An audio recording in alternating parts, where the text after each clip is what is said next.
Emily Carter had always been a bright light in her small town, known for her infectious laughter and generous spirit.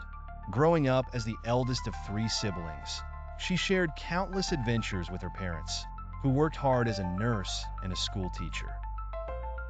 Family gatherings were filled with love, laughter, and the kind of warmth that only comes from a close-knit home. Her younger sister, Lily, was her best friend, a vibrant girl who could make anyone smile with just a few words. Their bond was unbreakable. However, everything changed when Emily turned 18. One fateful evening, while driving home from a friend's birthday party, tragedy struck. In a horrific car accident caused by a drunk driver, Lily was killed. Emily survived, but the weight of her guilt felt insurmountable. How could she have been so careless? How could she have allowed herself to be behind the wheel that night? These questions haunted her every waking moment. In the aftermath of the accident, Emily felt like she was living in a fog.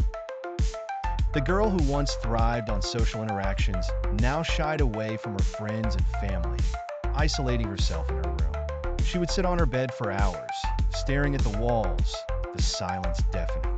Her grades began to slip, and she found herself withdrawing from life. Her parents, grappling with their own grief, struggled to connect with Emily. They sought therapy, hoping it would help them heal as a family. But Emily felt trapped in a cocoon of sorrow. She couldn't articulate her pain, nor did she want to burden her parents further. As the months rolled by, Emily's life became a series of dark days and even darker nights. She would wake up each morning with an overwhelming sense of dread, the memories of Lily flooding her mind. Nights were plagued with nightmares, vivid, terrifying reenactments of the accident.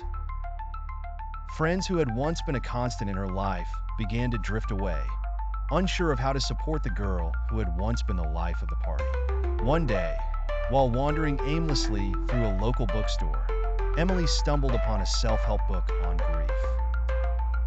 Skeptical yet curious, she picked it up, feeling a flicker of hope. As she skimmed through the pages, she found stories of others who had faced similar tragedies. For the first time, she felt less alone. That evening, she purchased the book and returned home, determined to explore the words within. The book opened her eyes to the complexity of grief, the different stages, the emotions that ebbed and flowed like the tide. Inspired by the narratives, Emily began journaling her thoughts and feelings, using writing as an outlet for her pain. Each night, she poured her heart onto the pages, revealing her guilt, anger, and profound sadness. It became a cathartic ritual, allowing her to express emotions that had long been bottled up. Encouraged by her progress, Emily sought therapy. The first session was daunting. Sitting in a warm, inviting office, she fidgeted nervously, unsure of how to articulate her feelings. But as she began to share her story, she found solace in the therapist's understanding demeanor. They explored her feelings of guilt, the memories of Lily, and the overwhelming sadness that clung to her. The therapist helped her understand that healing was a journey, not a destination, and that it was okay to grieve. One of the most transformative moments came when Emily was encouraged to confront her feelings about the accident. In a breakthrough session, she let her emotions flow freely. Tears streamed down her face as she expressed her anger and confusion. "I should have been more careful," she said, her voice trembling. "I should have been there for her." The therapist gently reminded her that blaming herself wouldn't change the past. They discussed the concept of forgiveness, learning to forgive herself for an accident that had been beyond her control.